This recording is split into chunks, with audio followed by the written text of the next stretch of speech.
நம்ம டெய்லியுமே தங்கத்தை மில்லிகிராம் கணக்கில் சேவ் பண்ணிகிட்டே வரலாம். அதை பற்றி தான் இந்த வீடியோவில் எப்படின்னு பார்க்கலாம் வாங்க. இப்போ தங்கம் விற்கிற விலை வந்து 9,000க்கு மேலே போயாச்சு. ஆனாலும் நமக்கு தங்கத்தில் இன்வெஸ்ட்மெண்ட் பண்ணுறது ரொம்பவுமே சேஃபானது. எல்லார்கிட்டையும் தங்கங்கிறது ஒரு விஷயம் இருந்து தான் ஆகணும். தங்கம் விலை ரேட்டு கூடிட்டு அப்படிங்கிறதுக்காக நம்ம தங்கம் வாங்குறத நிறுத்த தேவையில்லை, வாங்காமல் இருக்க வேண்டிய தேவையும் இல்லை. தங்கம் விலை எவ்வளவு கூடினாலும் நமக்கு அதோட மதிப்பு வந்து என்றைக்குமே குறையாது. நம்ம வாங்கி வச்சுட்டு அதோட மதிப்பு குறையவே குறையாது. தங்கத்தை எப்படி மில்லிகிராம் கணக்கில் சேவ் பண்ணலாம் அப்படின்னு நம்ம பார்க்கலாம்.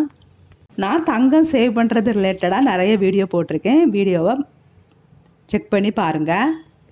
இப்போது நிறைய பேர் சொல்கிறீங்க, எங்களுக்கு மாதம் 10,000 ரூபாய் தான்க்கா வருமானம் வருது, ஒரு துளி பொட்டு தங்கம் கூட இல்லை, நாங்கள் எப்படி தங்கத்தை சேவ் பண்ணுறதுன்னு தெரியாமல் இருக்கிறோம் அப்படின்னு சொல்கிறீங்க. அவங்களுக்காகத்தான் இந்த வீடியோ.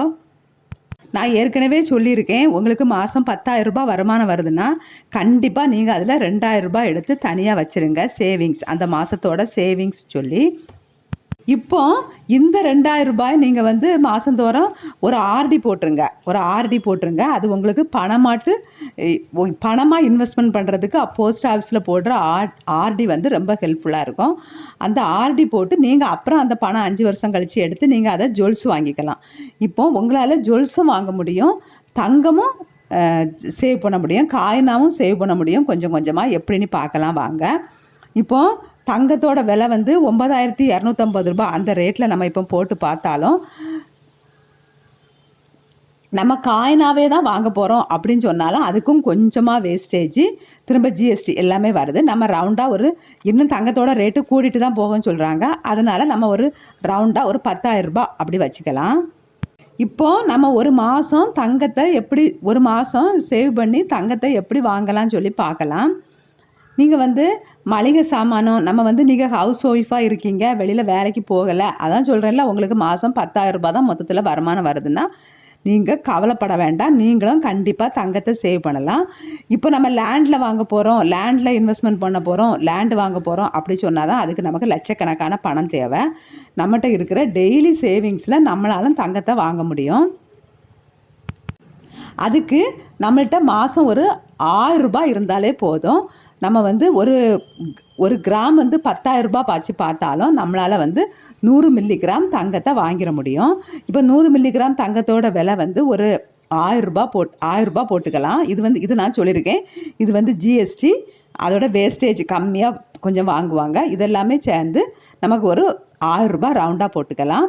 இப்போ இந்த 1000 ரூபாய் நம்ம எப்படி சேவ் பண்ணலான்னு பார்க்கலாம் வாங்க.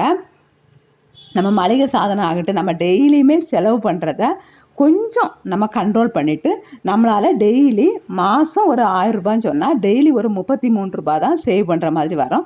நல்லா நோட் பண்ணி வச்சுக்கோங்க. டெய்லி 33 ரூபா. உங்களுக்கு ரவுண்டாக வரணும்னு சொன்னால் நீங்கள் டெய்லி 35 ரூபா சேவ் பண்ணாலே போதும். உங்களுக்கு கரெக்டாக மாதம் 1000 ரூபா சேவ் பண்ணிடலாம். இப்போது நீங்களும் ஒரு 100 மில்லிகிராம் நகை வாங்குறத யாராலையும் தடுக்க முடியாது. உங்களுக்கு இந்த கவலையே வேண்டாம். எல்லாரும் நகை வச்சுருக்காங்க, நம்மள்கிட்ட இல்லை, அந்த கான்செப்டுக்கே நீங்கள் போக வேண்டாம். நீங்களும் உங்களால் நகை சேமிக்க முடியும். 100 மில்லிகிராம் வச்சு நீங்களாம் நகை சேமிக்கலாம். 1000 ரூபாயை கையில் வச்சுட்டு உங்களால் லேண்டு வாங்க முடியாது. அந்த பணத்தோட மதிப்பு நீங்கள் பேங்கில் போட்டிங்கன்னா கூட அது ரொம்ப அதிகமாகாது. ஆனால் நீங்கள் 1000 ரூபாய் கொடுத்து தங்கம் வாங்கும்போது இந்த தங்கத்தோட ரேட்டு நாளுக்கு நாள் கூடிட்டே போகிறனால உங்களோட இன்வெஸ்ட்மெண்ட் கண்டிப்பாக கூடிட்டே தான் போகும். தங்கத்தோட விலை குறைஞ்சிருமா அப்படிங்கிற பயமே வேண்டாம். தங்கம் நான் சொன்ன மாதிரி தான், தங்கம் விலை கூடும்போது ஒரு 2,000 ரூபாய் 3,000 ரூபாய் கூடுதுன்னா குறையும் போது 200 ரூபாய் 300 ரூபாய் தான் குறையும். காயினாக வாங்கும்போது சின்ன சின்னதாக வேஸ்டேஜ் எல்லாம் வருது அப்படின்னு நினைக்கிறீங்க. நம்ம தங்கமே சேவ் பண்ணாமல் இருக்கிறதுக்கு நம்ம இதில் கொஞ்சம் லாஸ் வந்தாலும் பரவாயில்ல, அதை பற்றி கேர் பண்ணாமல் நீங்கள் தங்கத்தில் சேவ் பண்ணுங்கள். நிறைய பேர் இதை தான் சொல்கிறாங்க, நம்ம தங்கத்தை வந்து காயினாக வாங்கும்போது கொஞ்சம் வேஸ்டேஜ் வாங்குறாங்க, ஜிஎஸ்டி வாங்குறாங்க. இதை வந்து திரும்பியும் நம்ம கொடுத்து ஜுவல்ஸாக மாற்றும்போது அதோட திரும்ப அதுக்கு செய்கூலி சேதாரம் எல்லாம் கொடுக்கணும். அதோட நமக்கு வந்து பணம் வந்து வேஸ்ட் ஆகிறது டபுள் மடங்கு ஆகுது அப்படின்னு சொல்கிறீங்க. கண்டிப்பாக கிடையாது. நான் திரும்பவும் சொல்கிறேன், உங்களுக்கு 10,000 ரூபாய் தான் வருமானம் வருது அப்படின்னு சொன்னால் நீங்களும் கண்டிப்பாக கோல்டில் இன்வெஸ்ட்மெண்ட் பண்ணுறதுக்கு இது ஒரு நல்ல ஐடியா தான். நீங்கள் அவங்க சொல்கிறாங்க இவங்க சொல்கிறாங்கன்னு கேட்காதீங்க. உங்களோட வருமானத்துக்கு நீங்கள் கோல்டு சேவ் பண்ணணுன்னா நீங்கள் இந்த மெத்தடை நல்லா ஃபாலோ பண்ணிக்கோங்க. இது மில்லிகிராம் கணக்கில் நீங்கள் உங்களால் கண்டிப்பாக ஜுவல்ஸ் வாங்க முடியாது. நீங்கள் இதை தங்கத்தை சேவ் பண்ணிகிட்டே வரும்போது 1 வருஷம் கழியும் போது உங்கள் கையிலையும் காயின்ஸ் இருக்கும். அதோட மதிப்பு என்னன்னு இப்போ உங்களுக்கு தெரியும். நம்ம கொஞ்சமாக பணம் லாஸ் ஆகுது அப்படிங்கிறதுக்காக தங்கத்தை சேவ் பண்ணவே இல்லை, சரி விட்டுறலாம்.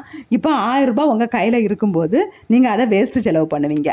இப்போ நீங்கள் தங்கமே சேவ் பண்ணலை அப்படிங்கிற ஒரு முடிவுக்கு வரும்போது நீங்கள் கண்டிப்பாக அதில் வந்து டெய்லி 35 ரூபா இல்லை, நீங்கள் மிச்சம் பிடிக்கவே மாட்டீங்க. டெய்லி 35 ரூபா தான் மிச்சம் பிடிக்கணும்னு நான் சொல்ல வரல. இது நீங்கள் உங்களுக்கு வந்து 20,000 ரூபாய் வருமானம் வருதுன்னு சொல்லும்போது உங்களால் கூடுதலாக மிச்சம் பிடிக்க முடியும், மிச்சம் சேவ் பண்ண முடியும். அதை தான் நான் சொல்கிறேன். நம்மளோட ஒவ்வொரு ஃபேமிலி பேக்ரவுண்டு நமக்கு தான் தெரியும். நம்ம அதுக்கு தகுந்தவாறு நம்மளோட எல்லாத்துட்டையும் ஐடியா கேட்டுக்கலாம். நம்மளோட ஃபேமிலி பேக்ரவுண்டு தகுந்தவாறு நம்ம அந்த ஐடியாவை மாற்றி நம்மளும் சேவ் பண்ணிக்கலாம். ஆனால் கண்டிப்பாக சேவ் பண்ணுறோம் அப்படிங்கிறதுல எந்த மாற்று கருத்தும் கிடையாது.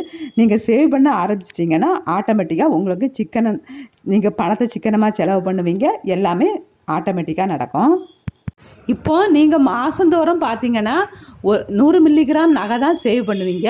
ஆனால் அந்த வருஷம் முடியும் போது 12 மாதமும் நீங்கள் சேவ் பண்ணிகிட்டே வரும்போது உங்கள்கிட்ட ஒரு வருஷம் முடியும் போது எவ்வளோ தங்கம் இருக்குன்னு உங்களுக்கே தெரியும். 1.5 கிராம்லேருந்து 2 கிராம் வரை தங்கம் உங்கள் கையில் இருக்க வாய்ப்பு இருக்குது. அதனால் நீங்களும் 10,000 ரூபா வருமானம் இருந்தாலும் நீங்களும் தங்கத்தை சேவ் பண்ணுங்கள். பிடிச்சிருந்தா வீடியோவுக்கு மறக்காமல் ஒரு லைக் கொடுங்க. தேங்க்யூ.